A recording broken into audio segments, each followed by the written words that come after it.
আলহামদুলিল্লাহ, আন্দোলবেরিয়া মক্তবের ছাত্র সোহেল শেখ এখন আপনাদেরকে পরিবেশন করে শোনাবে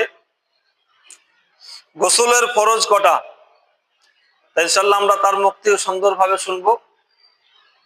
যে সোহেল, তোমার নাম কি? সোহেল শেখ। তুমি কোন মক্তব পড়ো? আন্দোলবেরিয়া নুরানি মক্তব। আলহামদুলিল্লাহ। তোমার কাছে প্রশ্ন হচ্ছে আমার, গোসলের ফরজ কটা? গোসলের ফরজ কটা? তিনটে। কি কি?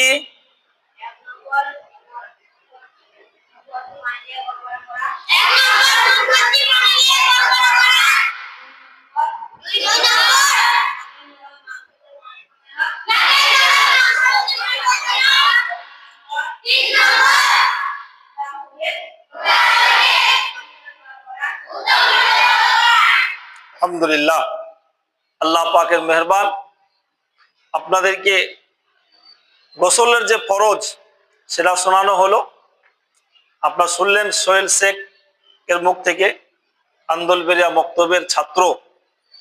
সকলেই দোয়া করবেন ইনশাআল্লাহ